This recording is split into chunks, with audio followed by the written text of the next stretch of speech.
सहनाववतो सहनौ भुनक्तो सह वीर्यङ्करवावहै तेजस्विनावधीतमस्तु मा विद्विषावहै. ಓಂ ಶಾಂತಿ ಶಾಂತಿ ಶಾಂತಿ. ಎಲ್ಲರಿಗೂ ನಮಸ್ಕಾರ. ಈ ದಿನದ ಚಿಂತನ ವಿಷಯ ಅಥರ್ವವೇದದ ಪ್ರಶ್ನೋಪನಿಷತ್ತಿನಲ್ಲಿ 6ನೆಯ ಪ್ರಶ್ನೆ. ಅದರಲ್ಲಿ 2ನೇ ಮಂತ್ರವನ್ನು ನಾವು ವಿಚಾರ ಮಾಡ್ತಾ ಇದ್ದೇವೆ. ಅದರ ಕೊನೆಯ ಭಾಗಕ್ಕೆ ಬಂದಿದ್ದೇವೆ. ಆ 2ನೇ ಮಂತ್ರವನ್ನು 2 ಸಾರಿ ಪಾರಾಯಣ ಮಾಡಿ ನಂತರ ಆ ಉಳಿದ ಭಾಷ್ಯ ಭಾಗವನ್ನು ನೋಡೋಣ. ಅಥ ಅಥರ್ವವೇದೀಯ ಪ್ರಶ್ನೋಪನಿಷದಿ 6ಠ ಪ್ರಶ್ನಃ. ಓಂ ಭದ್ರಂ ಕರ್ಣೇಭಿಃ ಶೃಣುಯಾಮದೇವಾಃ ಭದ್ರಂ ಪಶ್ಯೇಮಾಕ್ಷಭಿರ್ಯಜತ್ರಾಃ ಸ್ಥಿರೈರಂಗೈಸ್ತುಷ್ಟುವಾಂಸಸ್ತನೂಭಿಃ ವ್ಯಶೇಮ ದೇವಹಿತಂ ಯದಾಯುಃ. ಓಂ ಶಾಂತಿ ಶಾಂತಿ ಶಾಂತಿ. 2ನೇ ಮಂತ್ರವನ್ನು 2 ಸಾರಿ ಪಾರಾಯಣ ಮಾಡಿಬಿಡೋಣ. ಓಂ ತಸ್ಮೈ ಸಹೋವಾಚ ಇಹೈವ ಅಂತಃಶರೀರೆ ಸೌಮ್ಯ ಸ ಪುರುಷೋ ಯಸ್ಮಿನ್ನೇತಾಃ ಷೋಡಶಕಲಾಃ ಪ್ರಭವಂತೀತಿ. ತಸ್ಮೈ ಸಹೋವಾಚ ಇಹ ಇವ ಅಂತಃಶರೀರೆ ಸೌಮ್ಯ ಸ ಪುರುಷೋ ಯಸ್ಮಿನ್ ಏತಾಃ ಷೋಡಶಕಲಾಃ ಪ್ರಭವಂತೀತಿ. ಇಲ್ಲಿ ಏನಾಗಿತ್ತು? ಈ ಒಂದು ಅಂತಃಶರೀರೆ ಸೌಮ್ಯ, ಇಹೈವ ಅಂತಃಶರೀರೆ, ಇಲ್ಲಿಯೇ ಶರೀರದ ಒಳಗಡೆ ಯಾರು ಈ ಆತ್ಮನನ್ನು ಕಂಡುಕೊಳ್ಳಬೇಕು. ಇಲ್ಲಿ ಅಲ್ಲಿಯೇ ಈ ಆತ್ಮನ ಲಭ್ಯನಾಗಿದ್ದಾನೆ ಅಂತಂದ್ರೆ ಏನರ್ಥ ಅಂತಂದ್ರೆ, ಇಲ್ಲಿ ನಾವು ಯಾವ ರೀತಿ ತಿಳಿದುಕೊಳ್ಳಬಾರದು ಅಂದ್ರೆ, ಪುರುಷ ಅಂತ ಒಂದು ತತ್ವ ಇದೆ, ಮತ್ತೆ ಈ ಒಂದು ಶರೀರ ನಾವು ಅಂತ ಇದೀವಿ, ಶರೀರ ಇದೆಯಲ್ಲ ಅದೊಂದು ಇದೆ. ಈ ಶರೀರವು ಆ ಶರೀರದ ಒಳಗಡೆ ಅರ್ಧಾಕಾಶದಲ್ಲಿ ಆ ಪುರುಷನು ಅಡಕವಾಗಿದ್ದಾನೆ, ಅಲ್ಲಿ ಇದ್ದಾನೆ ಅಂತ ತಿಳಿದುಕೊಳ್ಳಬಾರದು. ಹಾಗೆ ತಿಳ್ಕೊಂಡ್ರೆ ಏನಾಗುತ್ತೆ? ಶರೀರ ಅಂತಕ್ಕಂಥದ್ದು ಆಧಾರವು ಮತ್ತೆ ಪುರುಷ ಅಂತಕ್ಕಂಥದ್ದು ಆಧೇಯ ಆಗಿಬಿಡುತ್ತೆ. ಹೀಗೆ ಪುರುಷ ಮತ್ತು ಶರೀರಕ್ಕೆ ಆಧೇಯ ಆಧೇಯವನ್ನು ನಾವು ಹೇಳುವುದಕ್ಕಾಗೋದಿಲ್ಲ, ಆಧೇಯತ್ವವನ್ನು ಹೇಳುವುದಕ್ಕಾಗೋದಿಲ್ಲ ಅಂತ ಹೇಳಿ, ಯಾತಕ್ಕೆ ಆಗೋದಿಲ್ಲ ಅಂತ ಹೇಳಿ ಒಂದು ಕಾರಣವನ್ನು ಕೊಟ್ಟಿದ್ರು. ಯಾಕೆ ಅಂತಂದರೆ, ಪುರುಷ ಇದ್ದಾನಲ್ಲ, ಆ ಪುರುಷನ ಕಾರ್ಯ ಯಾವುದು? ಕಲೆಗಳು, 16 ಕಲೆಗಳು, ಹೌದು ತಾನೆ? ಪ್ರಾಣ, ಶ್ರದ್ಧಾ ಅವೆಲ್ಲ ಇದೆ, ಮುಂತಾದವುಗಳು. ಆ ಕಲೆಯ ಕಾರ್ಯ ಯಾವುದು? ಶರೀರ. ಹಾಗಾಗಿ ಶರೀರಕ್ಕೆ ಈ ಪುರುಷ ಏನಾದ? ಪರಮಕಾರಣನಾದ. ಪರಮಕಾರಣ ಅಂದ್ರೇನು? ಕಾರಣಕ್ಕೆ ಕಾರಣ. ಏನು? ಶರೀರದ ಕಾರಣ ಕಲೆಗಳು, ಕಲೆಯ ಕಾರಣ ಪುರುಷ.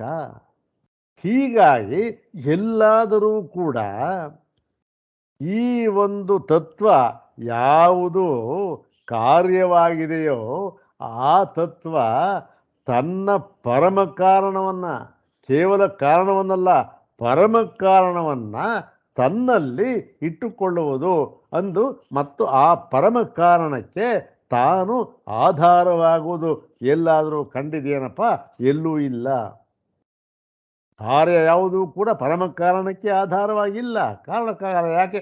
ಮೊಮ್ಮಗ ಎಲ್ಲಾದರೂ ಕೂಡ ತಾತನ ಜೊತೆ ತಾತ ನಾನು ನೀನು ಗೋಲಿ ಆಟ ಆಡ್ತಾ ಇದ್ವಿ ಅಂತ ಹೇಳೋದಕ್ಕೆ ಸಾಧ್ಯನಾ?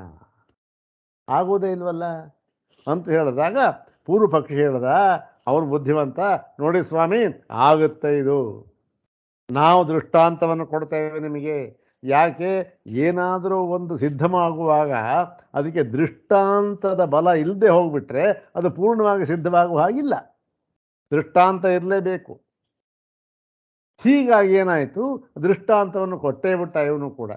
ನೋಡಿ ಸ್ವಾಮಿ, ಯಾವುದೇ ಕಾರ್ಯ ತನ್ನ ಪರಮ ಕಾರಣವನ್ನ ತನ್ನಲ್ಲಿ ಆಧೇಯವಾಗಿ ಇರಿಸಿಕೊಳ್ಳುವುದು ಸಾಧ್ಯವಿಲ್ಲ ಅಂತಂದ್ರಲ್ಲ. ತಗೊಳ್ಳಿ ಉದಾಹರಣೆ ಅಂತ ಹೇಳ್ಬಿಟ್ಟು, ಹೇಗೆ ಒಂದು ಮಾವಿನ ಬೀಜ, ಯಾವುದು ಮಾವಿನ ಬೀಜ ಇದೆ, ಬೀಜದ ಕಾರ್ಯ ಯಾವುದು? ಬೀಜದ ಕಾರ್ಯ ಮರ ಅಂತಕ್ಕಂಥದ್ದು, ಮಾವಿನ ಮರ. ಮಾವಿನ ಮರದ ಕಾರ್ಯ ಯಾವುದು? ಮಾವಿನ ಹಣ್ಣು ಅಂತಕ್ಕಂಥದ್ದು. ಹಾಗಾಗಿ ಆ ಮಾವಿನ ಹಣ್ಣು ಅದರೊಳಗಡೆ ಏನಿರುತ್ತೆ? ಬೀಜ ಇರುತ್ತೆ, ಪಾಠ ಇರುತ್ತೆ.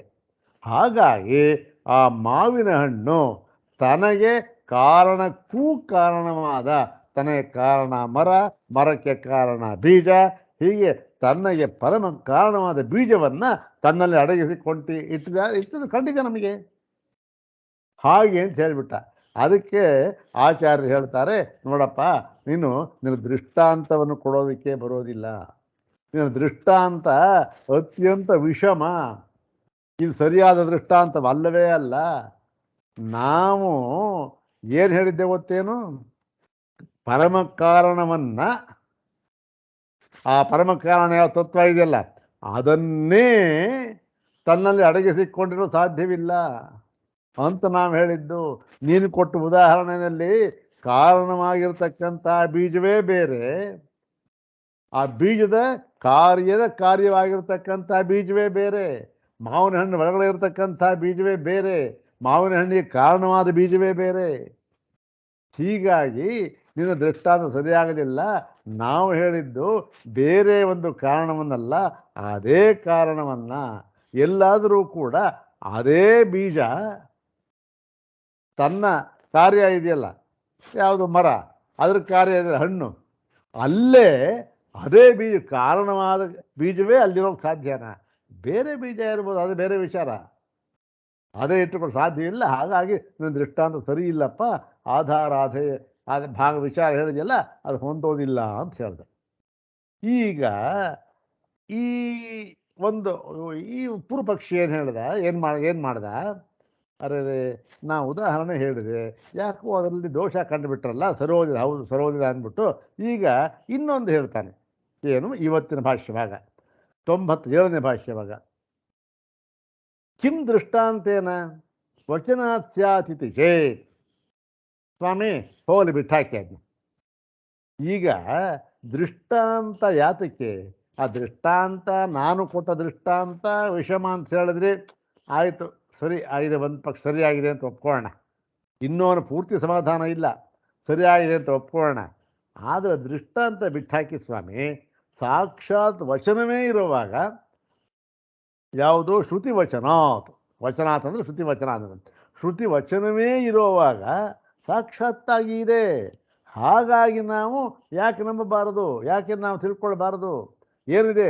ಇಹೈವ ಅಂತಃಶರೀರೇ ಸೌಮ್ಯ ಸಪುರುಷೋ ಯಸ್ಮಿನ್ನೇತ ಷೋಡಶ ಕಲಾ ಪ್ರಭವಂತಿ ಅಂತ ಹೇಳ್ಬಿಟ್ಟು, ಇಹೈವ ಅಂತಃಶರೀರೇ ಸೌಮ್ಯ ಸಪುರುಷ ಅಂತ ಹೇಳಿ ಸಾಕ್ಷಾತ್ತಾಗಿ ಸ್ಪಷ್ಟವಾಗಿ ಏನು ಹೇಳಿದೆ? ಈ ಪುರುಷನಿಗೆ ಈ ಒಂದು ಕಾರಣ ಯಾವುದು? ಈ ಕಲೆ ಅಂತಕ್ಕಂಥದ್ದು, ಕಲೆಯ ಕಾರ್ಯ ಯಾವುದು? ಶರೀರ ಅಂತಕ್ಕಂಥದ್ದು. ಹಾಗಾಗಿ ಆ ಪುರುಷನನ್ನ ನಾವು ಎಲ್ಲಿ ಕಂಡುಕೊಳ್ಳಬೇಕು? ಪುರುಷನನ್ನ ತನ್ನ ಕಾರ್ಯದಲ್ಲಿ ಕಂಡುಕೊಳ್ಳಬೇಕು. ದೃಷ್ಟಾಂತ ಹೊಂದಿದೆ ನುಡಿ ಸ್ವಾಮಿ, ವಾಕ್ಯ ಇದೆಯಲ್ಲ, ಶ್ರುತಿವಾಕ್ಯ. ಶ್ರುತಿವಾಕ್ಯದಲ್ಲಿ ನಮಗೆ ಶ್ರುತಿವಾಕ್ಯ ಪರಮ ಪ್ರಮಾಣ ತಾನೇ. ಹಾಗಾಗಿ ಶ್ರುತಿವಾಕ್ಯ ಇಟ್ಕೊಳ್ಳೋಣ ಬಿಡಿ, ನಿಮ್ಮ ದೃಷ್ಟಾಂತ ಬಿಟ್ಟು ಹಾಕಿ ಪರವಾಗಿಲ್ಲ ಅಂತ ಹೇಳ್ಬಿಟ್ಟ. ಅದಕ್ಕೆ ಉತ್ತರ ಹೇಳ್ತಾ ಇದ್ದಾರೆ ಆಚಾರ್ಯ, ಏನು? ವಚನಸ್ಯ ಅಕಾರಕತ್ವಾತ್. ನೋಡಪ್ಪ, ನೀನು ಹೇಳಿದ್ದು ಸರಿಯಾಗೇನೋ ಇದೆ, ಆದರೆ ಏನಾಗಿದೆ? ಶ್ರುತಿಯಲ್ಲಿ ವಚನ ಇದೆ. ವಚನ ಏನಂತ ಇದೆ? ಒಂದು ಕಾರ್ಯವಾಗಿರ್ತಕ್ಕಂಥ ತತ್ವ ತನ್ನ ಪರಮ ಕಾರಣವನ್ನ ಆಧೇಯವಾಗಿ ಇಟ್ಟುಕೊಂಡಿದೆ ಅಂತ ಬಾಯಿ ಬಿಟ್ಟು ಹೇಳ್ತಾ ಇದೆ ಶ್ರುತಿ. ಹಾಗೆ ಹೇಳಿದರೆ ಏನು ಗೊತ್ತೇನದು, ವಚನ ಶ್ರುತಿ ವಚನ ಇದೆಯಲ್ಲ, ಶ್ರುತಿ ವಚನ ಅಂತನ್ನೋದು ಅದು ಯಾವುದೂ ಕೂಡ ಅಕಾರಕತ್ವಾತ್. ಇದು ಬಹಳ ಮುಖ್ಯವಾದ ಏನು, ಶ್ರುತಿವಾಕ್ಯ ಯಾವತ್ತಿಗೂ ಕೂಡ ವಿವಕ್ಷಿತಾಂಶವನ್ನಾಗಲಿ ಅಭಿಪ್ರಾಯವನ್ನಾಗಲಿ ವಿವರವನ್ನಾಗಲಿ ಹೇಳೋದಿಲ್ಲ. ಶ್ರುತಿವಾಕ್ಯ ಏನು, ಯಥಾವತ್ತಾಗಿ ಏನು ಅರ್ಥವೋ ಅದನ್ನು ಮಾತ್ರ ಹೇಳುತ್ತಷ್ಟೆ. ನೋಡಿ, ವಚನಸ್ಯ ಅಕಾರಕತ್ವ. ಅಕಾರಕತ್ವ ಅಂದರೆ ಅದು ಯಾವುದನ್ನು ಕೂಡ ಉಂಟು ಮಾಡುವುದಿಲ್ಲ. ಏನು ಉಂಟು ಮಾಡುವುದಿಲ್ಲ, ಏನು ವಿವಕ್ಷಿತ, ಓ ಹೀಗಿರಬಹುದು ಹೀಗೆ, ಅವೆಲ್ಲ ಇಲ್ಲ. ವಚನಕ್ಕೆ ಸಾಕ್ಷಾತ್ತಾಗಿ ಅರ್ಥ ಅಷ್ಟೇ. ಏನು, ಶರೀರ, ಅದರ ಒಳಗಡೆ ಈ ಪರಮ ಕಾರಣವಾದ ಪುರುಷ ಇದ್ದಾನೆ ಅಂತ ಹೇಳ್ತಾ ಇದೆ. ಅಷ್ಟಾಗೆ ಅದನ್ನು ತಿಳ್ಕೊಳ್ಬೇಕು. ಹೌದು, ಅದನ್ನು ಯಾವ ರೀತಿಯಿಂದಲೂ ನಾವು ಈ ವಿವಕ್ಷಿತಾಂಶ ಇದು ಕಣ್ರಿ ಅದರ ಅರ್ಥ ಇದು ಅಂತ ನಮ್ಮ ಒಂದು ವ್ಯಾಖ್ಯಾನದಿಂದ ಅದನ್ನು ತಿಳಿದುಕೊಡ್ಬೇಕಾದ್ದಿಲ್ಲ. ಅದರ ಕೆಲಸ ಏನು, ಹೇಗಿದೆಯೋ ಹಾಗೆ ತಿಳಿಸ್ಕೊಡಿ. ಎಲ್ಲ ವಚನದ್ದು ಅಷ್ಟೇ, ಶ್ರುತಿ ವಚನ ಒಂದೇ ಅಲ್ಲ, ಎಲ್ಲ ನಾವು ಆಡ್ತಕ್ಕಂಥ ಎಲ್ಲ ವಚನವೂ ಅಷ್ಟೇ, ಹೇಗಿದೆಯೋ ಹಾಗಷ್ಟೇ. ಆದರೆ ಅಲ್ಲಿ ವಿವಕ್ಷಿತಾಂಶ ಬೇರೆ ಇರುತ್ತೆ, ಅಭಿಪ್ರಾಯ ಬೇರೆ ಇರುತ್ತೆ, ಅದು ಬೇರೆ ವಿಚಾರ. ಆದರೆ ವಚನ ಏನು, ಇದ್ದದಿದ್ದ ಹೇಳ್ತಕ್ಕಂಥದ್ದು. ಪುಸ್ತಕ ಅಂತ ಇದೆ, ಪುಸ್ತಕ ಅಂದರೆ ಪುಸ್ತಕ ಅಷ್ಟೇ, ವಚನ. ಸರಸ್ವತಿ ಅಂತ ಅದು ಬೇರೆ, ಅದು ಅಭಿಪ್ರಾಯ ಅದು. ಹಾಗಾಗಿ ವಚನ ಏನು, ಅದು ಯಾವುದನ್ನೂ ಕೂಡ ಹೊಸದಾಗಿ ಉಂಟು ಮಾಡುವುದಿಲ್ಲ, ಏನಿದೆಯೋ ಅದನ್ನು ಹೇಳುತ್ತಷ್ಟೆ. ಮತ್ತು ನಹಿ ವಚನಂ ವಸ್ತುನಃ ಅನ್ಯಥಾಕರಣೆ ವ್ಯಾಪ್ರಿಯತೆ ಅಂತ ಹೇಳಿಬಿಟ್ರು. ಈ ಯಾವ ವಚನವೂ ಕೂಡ ಒಂದು ವಸ್ತುವನ್ನು ಅದನ್ನು ಬೇರೆ ವಿಧವಾಗಿ ತಿಳಿಸಿಕೊಡುವುದು ಸಾಧ್ಯವಿಲ್ಲ, ಅದರ ವ್ಯಾಪಾರ ಇಲ್ಲ. ನೋಡ್ರಿ, ಅವನು ಸಿಂಹ ಅಂತ ಹೇಳಿದ್ರು, ಸಿಂಹ ಅಂದರೆ ಅವನು ಸಿಂಹ ಅಂತ, ಸಿಂಹಕ್ಕೆ ಶಬ್ದಕ್ಕೆ ಅರ್ಥವೇನು, ಸಿಂಹನೇ. ಏನು ಸಿಂಹ ಅಂದ್ರೆ ಏನು ಅಂದರೆ ಕೇಸರಿಮಾನ್,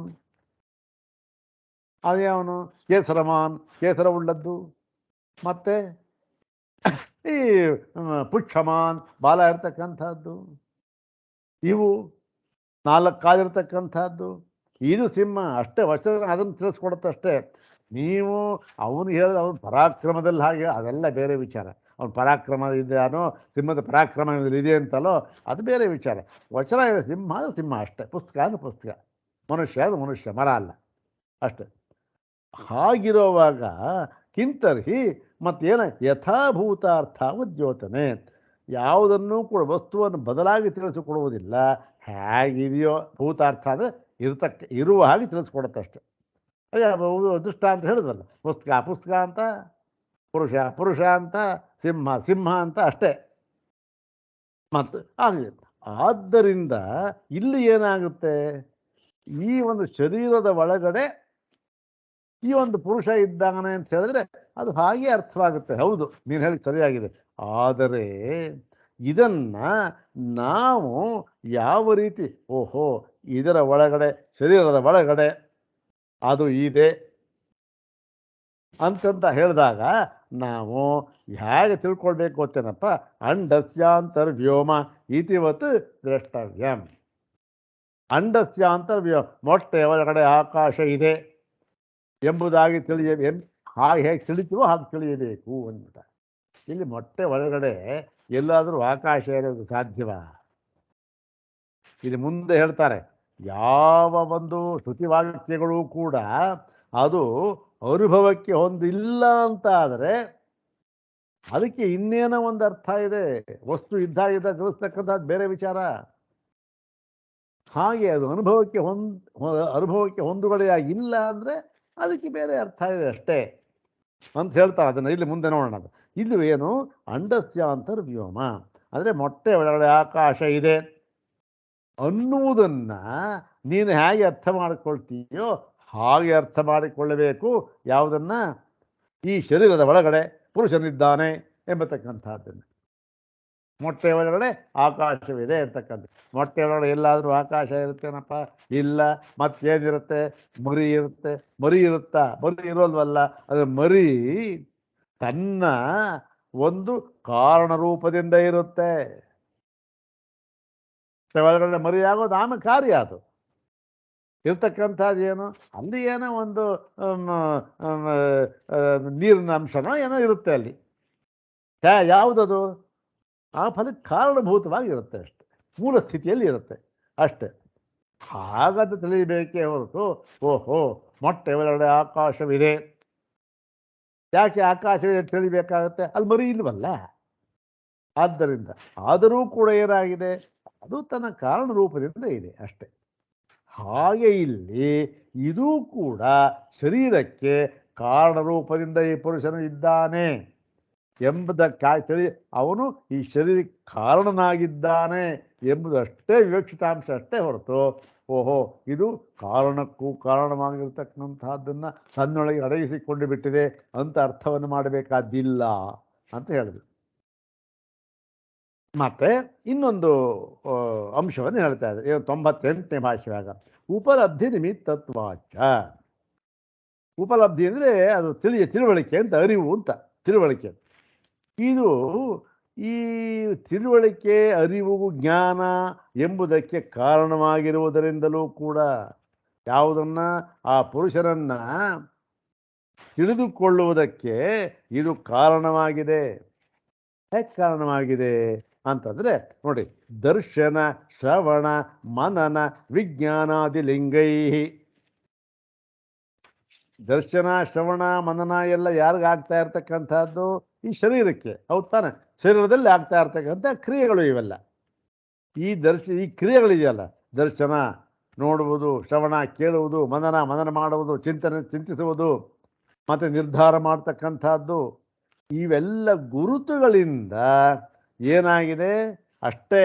ಈ ಗುರುತಿದೆಯಲ್ಲ, ಆ ಗುರುತನ್ನು ಇಟ್ಟುಕೊಂಡು ನಾವು ಶರೀರದ ಒಳಗಡೆ ಪರಿಚ್ಛಿನ್ನ ಇವ ಹಿ ಉಪಲಭತೆ ಪುರುಷ.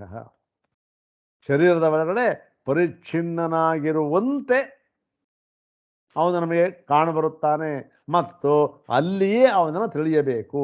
ಯಾಕೆ? ಆ ದರ್ಶನ ಶ್ರವಣ ಮನನ ವಿಜ್ಞಾನಕ್ಕೆ ಮುಂತಾದಕ್ಕೆ ಅದು ಗುರುತದು. ಅಲ್ಲಿ ಇದ್ದಾನೆ ಅಂತನ್ನುವುದು ಯಾವ ಒಂದು ಗುರುತಿನಿಂದ ಹೇಳ್ತಾ ಇದ್ರೆ ನೀವು? ಲಕ್ಷಣದಿಂದ. ಒಬ್ಬ ಮನುಷ್ಯ ದರ್ಶನ ಶ್ರವಣ ಮನನ ವಿಜ್ಞಾನ ಇವೆಲ್ಲ ಮಾಡ್ತಾನಲ್ಲ, ಆ ಗುರುತಿನಿಂದ ಓಹೋ ಈ ಪುರುಷ ಅಂತಕ್ಕಂಥವನು ಇಲ್ಲಿ ಇದ್ದಾನೆ ಅಂತ ತಿಳ್ಕೊಳ್ಬೇಕು ಅಷ್ಟೇ ಹೊರತು ಇನ್ನೇನು ಸ್ವತಃ ಪುರುಷನು ಈ ಪರಿಚ್ಛಿನ್ನವಾದ ಶರೀರದ ಒಳಗಡೆ ಇರುವುದಕ್ಕೆ ಸಾಧ್ಯವೇ ಇಲ್ಲ. ಅತಃ ಉಚ್ಯತೆ ಅಂದರೆ ಆ ಅರ್ಥದಲ್ಲಿ ಅಂತಃಶರೀರೇ ಸೌಮ್ಯ ಸಪುರುಷ, ಶರೀರದ ಒಳಗಡೆ ಇದ್ದಾನೆ ಎಂಬುದಾಗಿ ನಾವು ಈ ಶ್ರುತಿಯಲ್ಲಿ ಹೇಳಿದೆ. ಶರೀರದ ಒಳಗಡೆ ಇದ್ದಾನೆ ಅಂತಂದ್ರೆ ಏನು? ಈ ಒಂದು ಎಲ್ಲ ಉಪಾಧಿಯ ಮೂಲಕ ಅಷ್ಟೇ. ದರ್ಶನ ಶ್ರವಣ ಮನನ ವಿಜ್ಞಾನ ಇವುಗಳ ಗುರುತಿನಿಂದ ಶರೀರ ಮಾಡ್ತಾ ಇದೆಯಲ್ಲ, ಆ ಗುರುತಿನಿಂದ ಓಹೋ ಇಲ್ಲಿದ್ದಾನೆ ಅಂತ ತಿಳ್ಕೊಳ್ಬೇಕಷ್ಟೆ. ಅಷ್ಟೇ ಹೊರತು ಅಲ್ಲೇ ಪರಿಚ್ಛಿನ್ನನಾಗಿ ಆ ಕಾರ್ಯಕ್ಕೂ ಕಾರ್ಯವಾಗಿರತಕ್ಕಂಥ ಶರೀರದ ಒಳಗಡೆ ಈ ಪರಮ ಕಾರಣ ಇದ್ದಾನೆ ಅಂತ ಅರ್ಥವಲ್ಲ. ಆ ಒಂದು ದೃಷ್ಟಿಯಿಂದ ಅಂತಃಶರೀರ ಸ್ವಾಮಿ ಪುರುಷ ಅಂತ ಹೇಳಿದ್ದಾರೆ ಅಂದ್ಬಿಟ್ಟು ನ ಪುನಃ ಆಕಾಶ ಕಾರಣಭೂತ ಸನ್ ಕುಂಡ ಬದರವತ್ ಶರೀರ ಪರಿಚ್ಛಿನ್ನ ಇತಿ ಮನಸಾಪಿ ಇಚ್ಛತಿ ವಕ್ತುಂ ಮೂಢೋಪಿ ಕಿಮುತ ಪ್ರಮಾಣಭೂತ ಶ್ರುತಿ. ಇನ್ನು ನೋಡಪ್ಪ, ಈ ಆಕಾಶ ಕಾರಣಭೂತ, ಈ ಆಕಾಶಕ್ಕೂ ಕಾರಣವಾಗಿರತಕ್ಕಂತಹ ಈ ಒಂದು ಪುರುಷ ಇದ್ದಾನಲ್ಲ, ತಸ್ಮಾತ್ ಆತ್ಮನ ಆಕಾಶ ಭೂತ ಅಂತಿದೆಯಲ್ಲ, ಈ ಆಕಾಶಕ್ಕೂ ಕಾರಣನಾಗಿರತಕ್ಕಂಥ ಅವಕ್ಕಿಂತಲೂ ಸೂಕ್ಷ್ಮವಾಗಿರತಕ್ಕಂಥ ಆಕಾಶಕ್ಕಿಂತಲೂ ವ್ಯಾಪಕವಾಗಿರತಕ್ಕಂತಹ ಈ ಒಂದು ತತ್ವ, ಅದು ಕುಂಡ ಬದರವತ್ ಯಾವುದೋ ಒಂದು ಪಾತ್ರೆ, ಅದರೊಳಗಡೆ ಒಂದಿಷ್ಟು ಎಲ್ಚಿ ಕಾಯಿ ಇಟ್ಬಿಟ್ಟ ಹಾಗೆ ಶರೀರ ಪರಿಚ್ಛಿನ್ನ, ಶರೀರದ ಒಳಗಡೆ ಪಾತ್ರೆ ಒಳಗಡೆ ಆ ಎಲ್ಚಿ ಕಾಯಿ ಇರುವಂತೆ ಶರೀರದ ಒಳಗಡೆ ಈ ಪುರುಷ ಇದ್ದಾನೆ ಅಂತ ಅರ್ಥವಲ್ಲ. ಅದನ್ನ ಯಾರೂ ಕೂಡ ಮನಸ್ಸಿನಿಂದಲೂ ಕೂಡ ಚಿಂತಿಸುವುದಕ್ಕೆ ಆಗುವುದಿಲ್ಲ. ಇಂತಹ ಆಕಾಶಕ್ಕೂ ಕಾರಣವಾದ ತತ್ವ ಯಾವುದಪ್ಪ? ಈ ಶರೀರ ಅತ್ಯಂತ ಪರಿಚ್ಛಿನ್ನಾತಿ ಪರಿಚ್ಛಿನ್ನ. ಪರಿಚ್ಛಿನ್ನಕ್ಕೂ ಪರಿಚ್ಛಿನ್ನ, ಅದರಲ್ಲಿ ಇವನು ಇದ್ದಾನೆ ಅಂತ ಹೇಳುವುದು ಈ ಮನಸ್ಸಿನಿಂದಲೂ ಕೂಡ ಚಿಂತಿಸುವುದಕ್ಕೆ ಸಾಧ್ಯವಿಲ್ಲ. ಯಾರು ಅಂದರೆ ಎಂತಹ ಮೂರ್ಖನಾದರೂ ಕೂಡ, ಎಂತಹ ಪಂಡಿತರ ಬಿಡಿ, ಪಂಡಿತರಲ್ಲ, ಮೂರ್ಖ ಕೂಡ ಈ ರೀತಿ ಚಿಂತಿಸುವುದಕ್ಕೆ ಸಾಧ್ಯವಿಲ್ಲ. ಏನಂತ? ಈ ಒಂದು ಆಕಾಶಕ್ಕೂ ಕಾರಣವಾಗಿರತಕ್ಕಂಥ ವ್ಯಾಪಕವಾದ ತತ್ವ ಪರಿಚ್ಛಿನ್ನವಾದ ಒಂದು ಪರಿಚ್ಛಿನ್ನವಾಗಿ ಅಲ್ಲಿ ಭಾವದಿಂದ, ಆಧೇಯ ಭಾವದಿಂದ ಶರೀರದ ಒಳಗಡೆ ಇದೆ ಅಂತಕ್ಕಂಥದ್ದನ್ನು ಮೂರ್ಖನು ಕೂಡ ಚಿಂತಿಸುವುದಕ್ಕೆ ಆಗುವುದಿಲ್ಲ. ಹಾಗಿರುವಾಗ ಕಿಮುತ ಪ್ರಮಾಣಭೂತ ಶ್ರುತಿ, ಹಾಗಿರುವಾಗ ಪರಮ ಪ್ರಮಾಣವಾಗಿರತಕ್ಕಂಥ ಶ್ರುತಿ ಇದೆಯಲ್ಲ, ಅದು ಹೀಗೆ ಪರಿಚ್ಛಿನ್ನನಾಗಿರತಕ್ಕಂಥ ಶರೀರದಲ್ಲಿ ಆ ಒಂದು ಅಪರಿಚ್ಛಿನ್ನವಾದ ವ್ಯಾಪಕವಾದ ತತ್ವ ಅಡಗಿದೆ ಅಂತ ಹೇಳೋದಕ್ಕೆ ಇಚ್ಛೆ ಇದೆ ಎಲ್ಲರೂ? ಇಷ್ಟ ಇದೆಯಾ? ಖಂಡಿತ ಸಾಧ್ಯವಿಲ್ಲ. ಎಂಥ ಮೂರ್ಖನಿಗೆ ಆಗಲ್ಲ ಅಂದಮೇಲೆ ಇನ್ನು ಶ್ರುತಿ ಏನು ಪ್ರಮಾಣಭೂತವಾಗಿರುತ್ತೆ ಶ್ರುತಿ ಅಂತ ಹೇಳಿ ಇದು ಸಾಧ್ಯವಿಲ್ಲ ಅಂತ ಹೇಳಿ ಇಹೈವ ಅಂತಃಶರೀರೇ ಸೌಮ್ಯ ಅಂತ ಅನ್ನುವುದನ್ನು ಹೇಗೆ ಅರ್ಥ ಮಾಡಿಕೊಳ್ಳಬೇಕು? ಹೀಗೆ ಅಂಥೇಳಿ ಅಂದಸ್ಯಾಂತರ್ವ್ಯೋಮ ಎನ್ನುವಂತೆ ಅರ್ಥ ಮಾಡಿಕೊಳ್ಳಬೇಕು ಅಷ್ಟೇ ಹೊರತು ಹೀಗೆ ನೀನು ಆ ವಾಕ್ಯದ ಶ್ರುತಿವಾಕ್ಯ ಇದೆ, ಅದು ಯಥಾರ್ಥವಾಗಿದೆ, ಆದರೆ ಹಾಗೆ ಅರ್ಥ ಮಾಡೋದಕ್ಕೆ ಕಾರಣವಿಲ್ಲ. ಯಾಕೆ? ಅದು ನಮ್ಮ ಅನುಭವಕ್ಕೂ ಹೊಂದೋದಿಲ್ಲ, ಮತ್ತು ಯುಕ್ತಿಗೂ ಕೂಡ ಹೊಂದುವುದಿಲ್ಲ. ಯಾಕೆ? ಅತ್ಯಂತ ವ್ಯಾಪಕವಾಗಿರತಕ್ಕಂತಹ ಒಂದು ತತ್ವ ಯಾವುದೋ ಪರಿಚ್ಛಿನ್ನವಾದ ಒಂದು ಆಧಾರದಲ್ಲಿ ಇರಬೇಕು ಅಂದರೆ ಹೇಗೆ ಸಾಧ್ಯ ಅಂತಕ್ಕಂಥದ್ದು. ಯಾವುದೋ ಒಂದು ಪುಟ್ಟದೊಂದು ಗುಡಿಸಲು, ಆ ಗುಡಿಸಲೊಳಗಡೆ ಎಲ್ಲಾದರೂ ಕೂಡ ಆನೆ ಇರೋದಕ್ಕೆ ಸಾಧ್ಯನಾ? ಪುಟ್ಟ ಗುಡಿಸಲು, ಮನುಷ್ಯನೇ ತಲೆ ಬಗ್ಗಿಸ್ಕೊಂಡು ಹೋಗಿ ನಿಂತ್ಕೊಳ್ಳೋಕ್ಕಾಗಲ್ಲ, ತಲೆ ಹೊಡೆಯುತ್ತೆ, ಕೂತ್ಕೋಬೇಕಲ್ಲಿ, ಅಷ್ಟು ಸಣ್ಣ ಗುಡಿಸಲದು. ಅದರಲ್ಲಿ ಆನೆ ಹೋಗೋದಕ್ಕೆಲ್ಲ ಸಾಧ್ಯವೇನಪ್ಪ? ಹಾಗೆ ಆಯಿತು ನೀನು ಹೇಳಿದ್ದು ಅಂತಲ್ಲಿ ಇದನ್ನು ಮನಸ್ಸಿನಿಂದಲೂ ಚಿಂತಿಸುವುದಕ್ಕೆ ಸಾಧ್ಯವಿಲ್ಲ.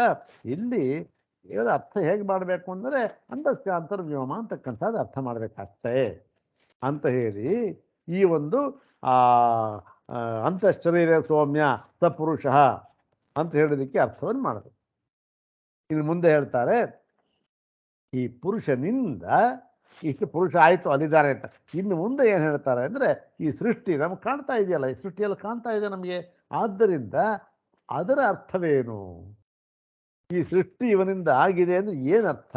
ನಾವು ಹೇಗೆ ತಿಳಿದುಕೊಳ್ಳಬೇಕದನ್ನ? ನಿಜವಾಗಲೂ ಕೂಡ ಕುಂಬಾರನಿಂದ ಮಡಕೆ ಸೃಷ್ಟಿಯಾಗುವಂತೆ ಆಗಿದೆಯಾ, ಅಥವಾ ಈ ಒಂದು ಸ್ವಪ್ನದಲ್ಲಿ ಈ ಬೇಕಾದಷ್ಟು ಪದಾರ್ಥಗಳು ಸೃಷ್ಟಿಯಾಗಿದೆ ಅಂತ ಅರ್ಥವಾ? ಹೇಗೆ ತಿಳ್ಕೊಳ್ಬೇಕು ನಾವು ಅಂತಕ್ಕಂಥದ್ದನ್ನು ಮುಂದೆ ವಿಚಾರ ಮಾಡ್ತಾರೆ. ನೋಡೋಣ. 99ನೇ ಭಾಷ್ಯ ಭಾಗ. ಯಸ್ಮಿನ್ನೇತಾಃ ಷೋಡಶಕಲಾ ಪ್ರಭವಂತಿ ಇತ್ಯುಕ್ತಃ ಪುರುಷಃ ಪುರುಷ ವಿಶೇಷಣಾರ್ಥಃ ಕಲಾನಾಂ ಪ್ರಭವಃ ಇತ್ಯುಕ್ತಃ ಪುರುಷ ವಿಶೇಷಣಾರ್ಥಃ. ಏನು ನೋಡಿ, ಯಸ್ಮಿನ್ ಯಾವುದರಲ್ಲಿ ಈ 16 ಕಲೆಗಳು ಯಾವುದರಿಂದ ಹುಟ್ಟುತ್ತದೆಯೋ ಅಂದರೆ ಯಾವಾತನಲ್ಲಿ ಅಂತ ಇದೆ, ಅದು ಅಲ್ಲಿಂದೇನು ಅಧಿಕರಣಾರ್ಥದಲ್ಲಿ ಬಂದಿರತಕ್ಕಂಥದ್ದು. ಇದು ಅಧಿಕರಣಾರ್ಥ ಏನು? ಎಲ್ಲದಕ್ಕೂ ಆಸ್ಪದವಾಗಿರತಕ್ಕಂಥವನು ಈ ಪುರುಷ ಅನ್ನುವ ಅರ್ಥದಲ್ಲಿ ಅಧಿಕರಣಾರ್ಥದಲ್ಲಿ ಸಪ್ತಮಿ ಭಕ್ತಿ ಬಂದಿದೆ. ಇಲ್ಲಿ ಏನಾಗಿದೆ, ಯಸ್ಮಿನ್ ಅಂತಕ್ಕಂಥದ್ದು ಈ ಪುರುಷ ಇದೆ, ಅವನು ಈ ಕಲಾನಾಂ ಪುರುಷ ವಿಶೇಷಣಾರ್ಥ ಕಲಾನಾಂ ಪ್ರಭವ ಅಂದರೆ ಏನು? ಈ ಪುರುಷನಿಗೆ ವಿಶೇಷಣವಾಗಿ ಕಲೆಗಳು ಬಂದಿವೆ. ಅಂದ್ರೆ ಏನು? ಈ ಪುರುಷ ಬೇರೆ ಅಲ್ಲ, ಕಲೆಗಳು ಬೇರೆ ಅಲ್ಲ. ಇವನು ಸಿಂಹ ಅಂದರೆ ಏನರ್ಥ ಆಗುತ್ತೆ? ಇವನು ಸಿಂಹ ಅಂದರೆ ಇವನು ಬೇರೆ, ಸಿಂಹ ಬೇರೆ ಅಂತಲ್ಲ.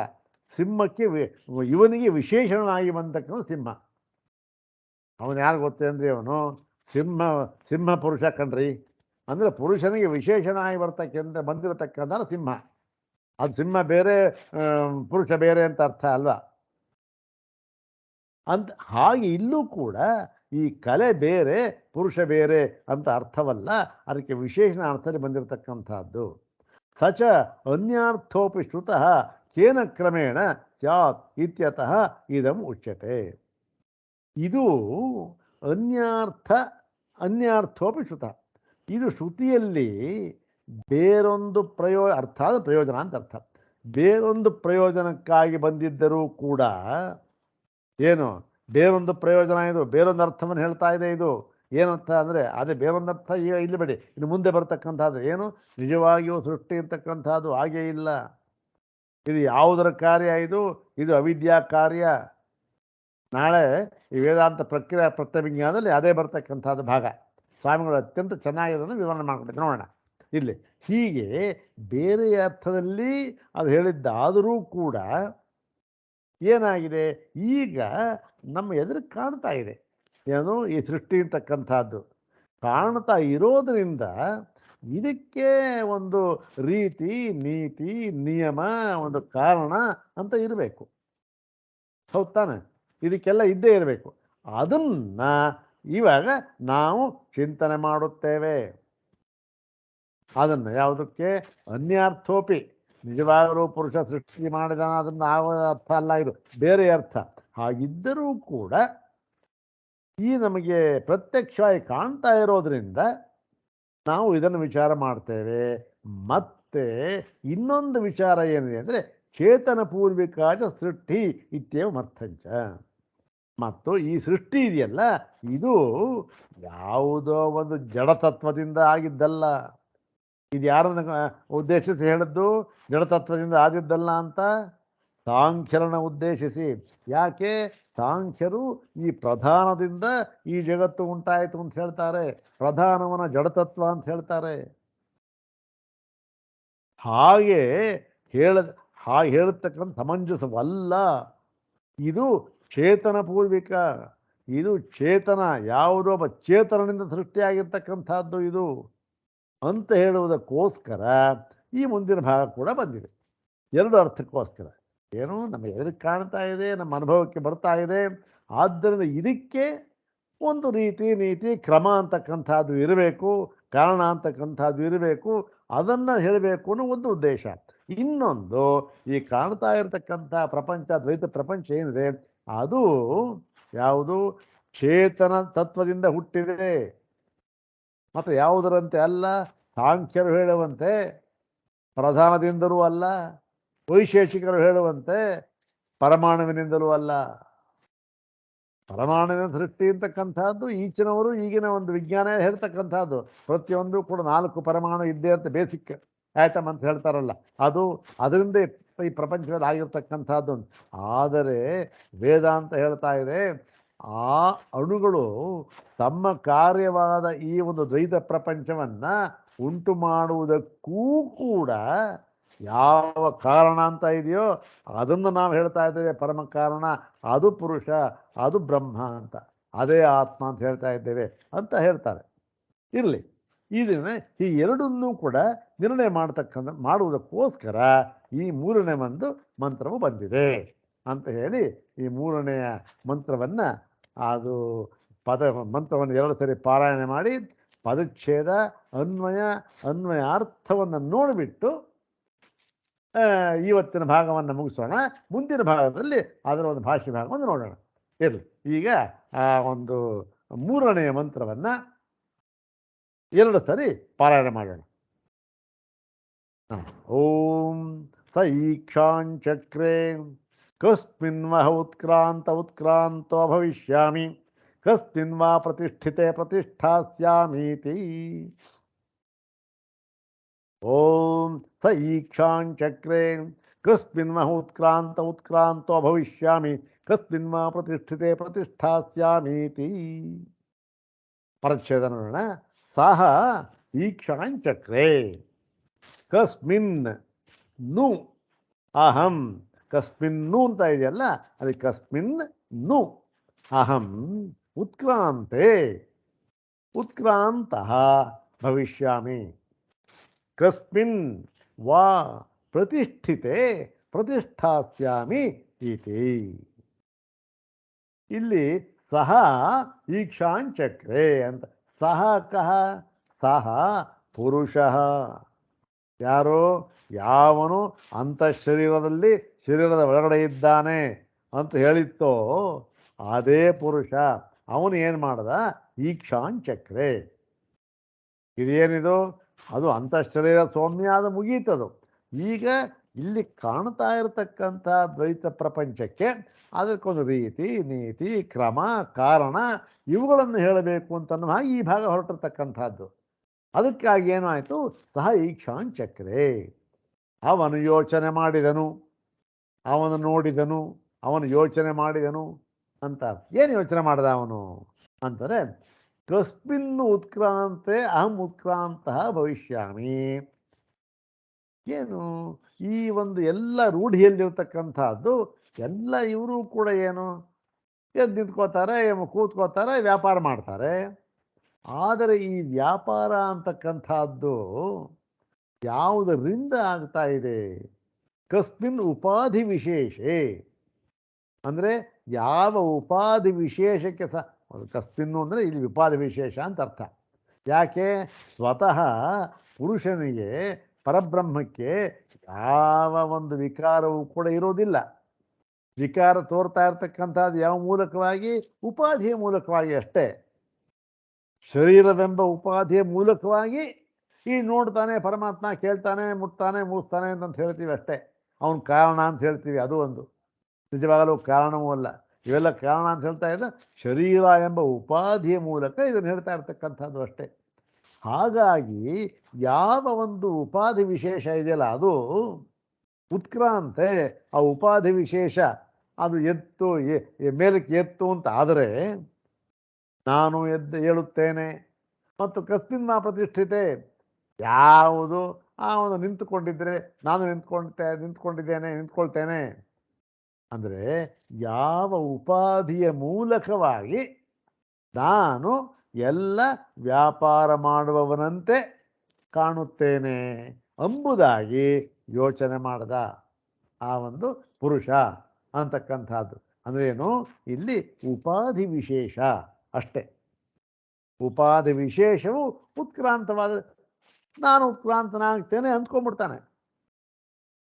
ಏನು ನಾನು ಉತ್ಕ್ರಾಂತನಾಗುತ್ತೇನೆ ಏನರ್ಥ ಆಯಿತು? ಇಲ್ಲಿ ಮುಂದೆ ಹೇಳ್ತಾರೆ, ನಾನು ಉತ್ಕ್ರಾಂತನಾಗುವಂತೆ ಆಗುತ್ತೇನೆ ಅಂತ ಅರ್ಥ.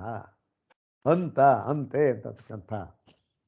ಹೀಗಾಗಿ ಯಾವ ಉಪಾಧಿ ವಿಶೇಷ ಇದು ಅಂತ ಹೇಳಿ, ಮತ್ತು ಆ ಪುರುಷನು ಯೋಚನೆ ಮಾಡಿ ನೋಡಿದನು. ಸ ಈಕ್ಷಾಂಚಕ್ರೆ ಅಂದ್ರೇನು?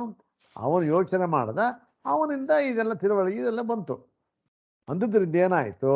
ಎಲ್ಲ ದ್ವೈತಗಳು ಕೂಡ ಏನು ಉಪಾಧಿ ವಿಶೇಷ ಅಂತ ಏನಿದೆ ಎಲ್ಲ ಉಪಾಧಿಗೆ ಸಂಬಂಧಪಟ್ಟಿದ್ದೇವೆ ದ್ವೈತವೆಲ್ಲ. ನಿಜವಾಗಲೂ ಕೂಡ ಸ್ವರೂಪದಲ್ಲಿ ಇಲ್ಲದೆ ಇರತಕ್ಕಂಥದ್ದು. ಶರೀರಾನು ಉಪಾಧಿನೇ. ಎಲ್ಲ ಎಷ್ಟು ಉಪಾಧಿ ಯಾವುದು ಹೇಳಿ ಲೆಕ್ಕವಿಲ್ಲ. ಆದರೆ ಎಲ್ಲ ಉಪಾಧಿಗಳನ್ನು ಒಟ್ಟು ಸೇರಿಸಿ ಒಂದು ಉಪಾಧಿ ಮಾತ್ರ ಹೇಳುದು. ಯಾವುದದು? ಅದೇ ಅವಿದ್ಯಾ. ಅವಿದ್ಯಾ ಎಂಬತಕ್ಕಂತಹ ಉಪಾಧಿಯ ಮೂಲಕ ನೋಡಿದಾಗ ಇವೆಲ್ಲ ನಮಗೆ ಕಾಣ್ತಾ ಇದೆ.